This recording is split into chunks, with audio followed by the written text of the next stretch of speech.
ఎక్కువ హడావిడి లేకుండా కేవలం 15 నిమిషాలు టైం ఉంటే చాలు ఈ ఆలు మిల్ మేకర్ పులావ్ పిల్లలైనా పెద్దవాళ్ళైనా ఇష్టంగా తింటారు. ఈసారి లంచ్ బాక్స్లోకి ఈ ఆలు మిల్ మేకర్ పులావ్ ట్రై చేయండి. ఫస్ట్ అయితే ఒక బౌల్లోకి 2 గ్లాసుల వరకు బాస్మతి రైస్ వాడుతున్నాను నేను. మీరు రోజు యూజ్ చేస్తే నార్మల్ రైస్ అయినా యూజ్ చేసుకోవచ్చు.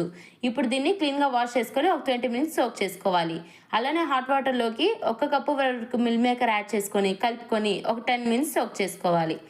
ఇప్పుడు పులావ్ కోసం ఒక కడాయి పెట్టుకొని ఆయిల్ కానీ గీ కానీ వేసుకొని బిర్యానీ దినుసులు అన్నీ కూడా వేసుకున్న తర్వాత హాఫ్ టీ స్పూన్ వరకు జీలకర్ర యాడ్ చేసుకొని పచ్చిమిర్చి చీలికలు అలానే పొడవుగా కట్ చేసుకున్న ఉల్లిపాయ ముక్కలు కూడా యాడ్ చేసుకొని ఉల్లిపాయలు ట్రాన్స్పరెంట్గా అయ్యే వరకు కూడా మధ్య మధ్యలో ఫ్రై చేసుకుంటూ ఒక 5 to 6 మినిట్స్ వరకు మీడియం ఫ్లేమ్ మీద ఫ్రై చేసుకోవాలి.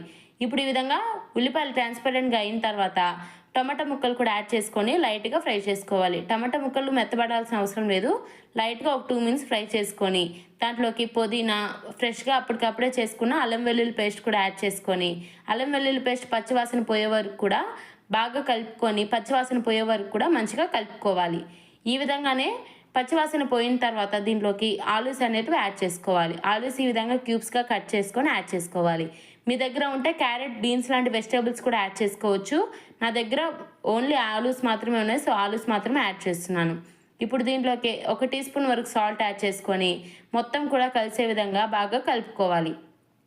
ఇప్పుడు దీంట్లోకి నేను బాస్మతి రైస్ వేసుకున్నాను కదా, కాబట్టి 2 గ్లాసెస్ బాస్మతి రైస్కి 3 గ్లాసెస్ వాటర్ అయితే యాడ్ చేస్తున్నాను.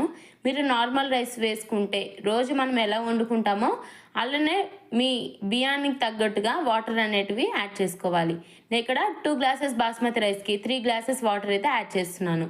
ఇప్పుడు వాటర్ యాడ్ చేసిన తర్వాత కూడా మొత్తం ఒకసారి కలిసే విధంగా కలుపుకొని మనం ఇందాక సోక్ చేసుకున్నాం కదా మిల్ మేకర్, ఆ మిల్ మేకర్ని వాటర్ని స్క్వీజ్ చేసేసి ఈ మిల్ మేకర్ యాడ్ చేసిన తర్వాత కూడా ఇంకోసారి బాగా కలుపుకోవాలి. టేస్ట్ చూసుకోండి, సాల్ట్ ఏమైనా తక్కువైతే ఈ స్టేజ్లోనే యాడ్ చేసుకోండి.